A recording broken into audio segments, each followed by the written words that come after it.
We continue now at the top of Daf Ayin Tesam and Bezim Mesechet Kesuvos. This is Kesuvos Daf 79b.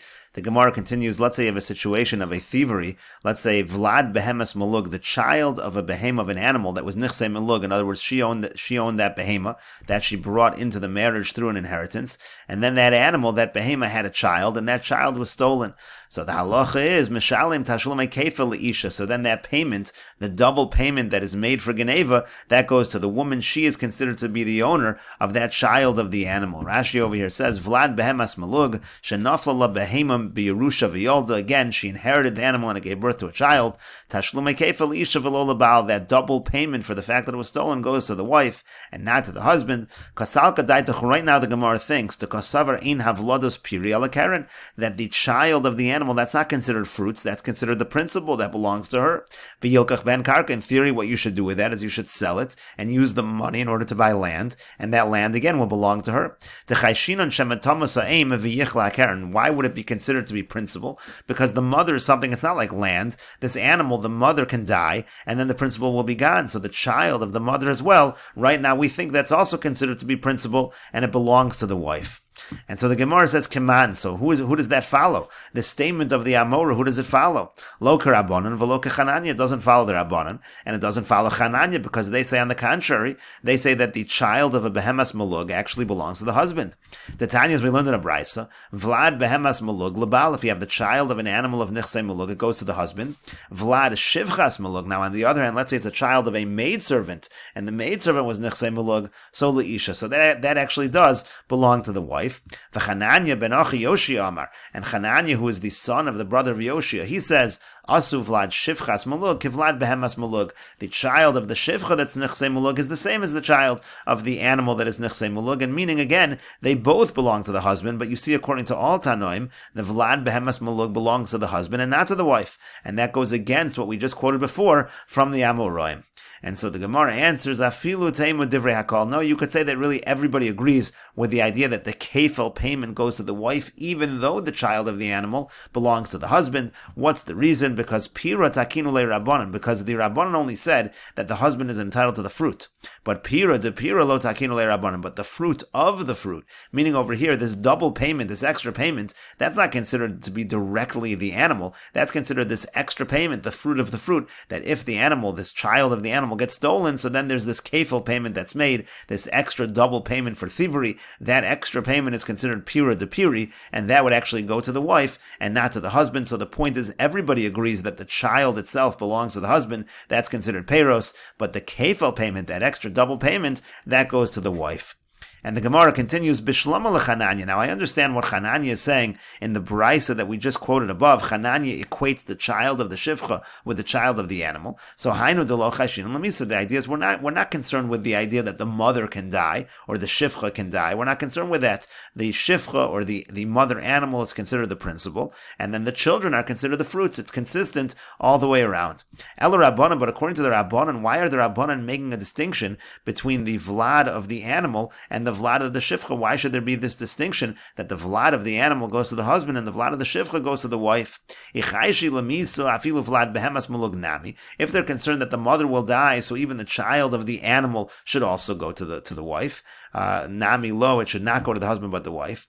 If there's no concern for the death, and therefore the mother is considered principal and the child's considered the fruit, so then afilu Vlad Shivchas Malug Nami, so then even the child of the Shivcha, which is Nichse Malug, so that child also should be considered like peiros, and it should go to the husband. So why again do we make this distinction? And so the Gemara answers, Li'olam Chai Shilami. So really there is a concern for the death of the mother, and therefore we should say that the child is considered the principal and goes to the wife.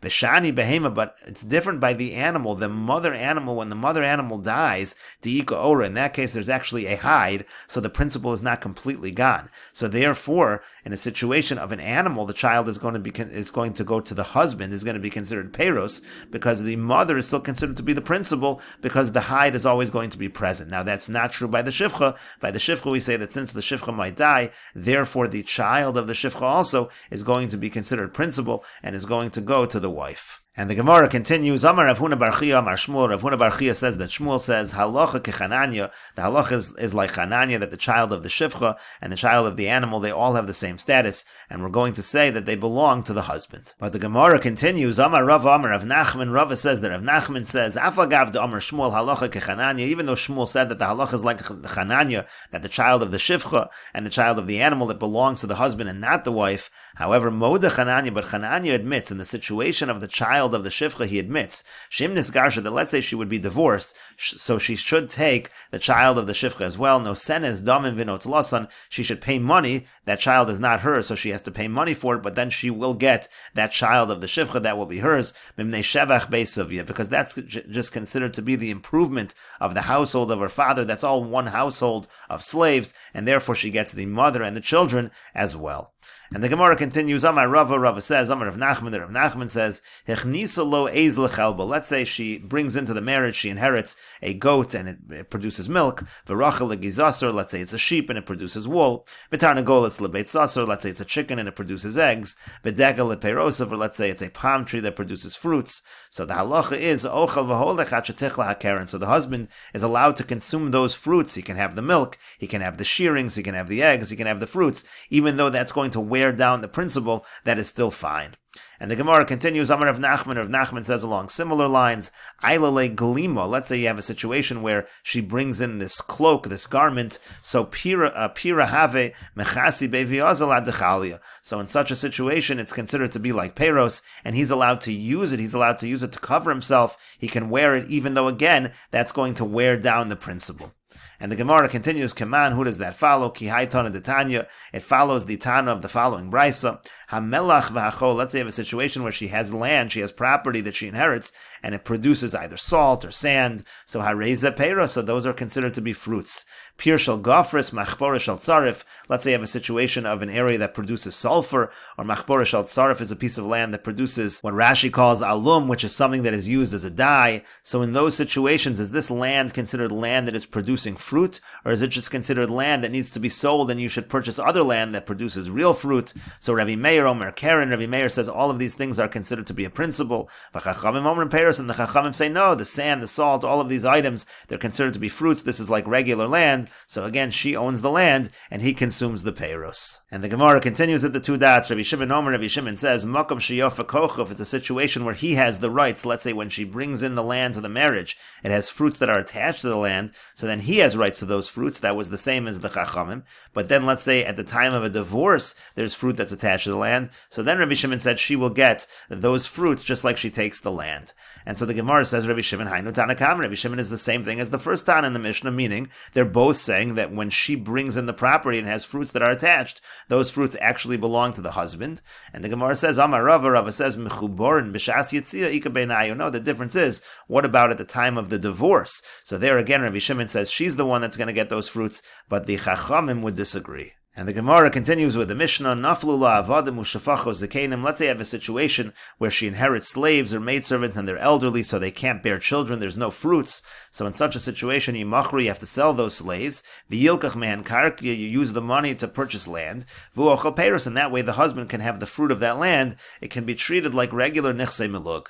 And the Mishnah continues, Rabbi Shimon ben Gamliel, Rabbi Shimon ben Gamliel says, Lo simcha, a person you shouldn't sell the slaves. Those really belong to the household of her father. That's considered the assets of the house of her father, and it's not appropriate to sell those slaves. Really, she should be the one to be able to retain them. And the Mishnah continues, Naflula Zaysim Ugafadim Zakenim, similar type of case. Let's say she inherits olive trees or vines, and they're elderly. Again, they're not going to produce fruits. So Yimachru, they are sold. V'yilkach ben karkav ochel peiros. Again, you use the money that you purchase land, and then he'll have the fruits. And again, Rabbi Yehuda says, Lo Simchor, those should not be sold as well. Mivnei shein shevach beisavia, because those are assets of the house of her father. And the Gemara says, Amar Rav Kahana Amar Rav. Rav Kahana says that Rav says, Machlokas, this whole machlokas over here about shevach beisavia, should naflu b'sada shalah. That's talking about when these trees, she inherits them in her own field. Aval besada she'ena shala, let's say she just inherits the trees, but it's not even in her own field. So divrei hakol timchor, then everybody agrees those can be sold. Mishum decha kal yakarna, because again, those are things where the principle is going to be worn out. It's going to be destroyed eventually. Better to sell it and to buy land which will have produce, and that way again the husband will take the produce and she will have the principle. And the Gemara continues, Maskefla Rav Yosef. So Rav Yosef asked on this, Hare avodim ushvachos. Well, what about the case of the slaves and the maidservants? That's similar to a case where there is no field in that situation. So it's like a case where the field is not hers and she's getting the trees. Upligi, and we do have the same machlokas in the Mishnah in that case. There's a machlokas whether in that situation we sell it or whether we say it's shvach beisavia.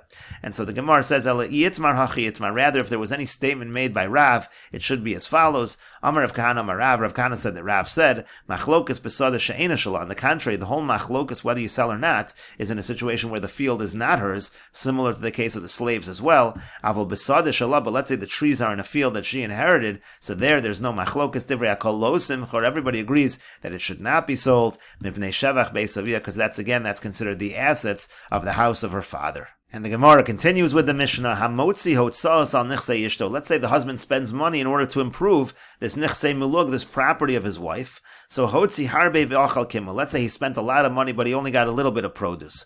Or the opposite, kima v'achal harbe. He spent a little, but he got a lot. Masha hotzi u'masha achal achal. Whatever he spent, he spent. Whatever he ate. He's not entitled to any reimbursement in this situation. However, the Mishnah says, Hotzi v'lo achal. Let's say he spent a lot of money, but he got nothing out of it. He got no peiros. Yishava kama hotzi v'yitol. He should take an oath how much he spent, and then he'll be able to be reimbursed for spending that amount. Rashi over here says, Masha hotzi im girsha. We're talking about a situation where there was a divorce. Now he wants to get back that which he spent, which he improved the property. Again, the Mishnah says that if he got no fruit whatsoever, he can take an oath and he can be reimbursed for that money. And the Gemara says, V'kama kima, how much is considered a little bit? Amar Rabbi Yasi says, Afilu grogras achas, even for example, let's say he just had one dried fig. That's all he consumed. V'hu sha'ach derech kavod. And that's as long as he ate it in a respectable manner. Amar, it was said, and we'll continue with this discussion in the next video, on Daf Pei Amud Aleph.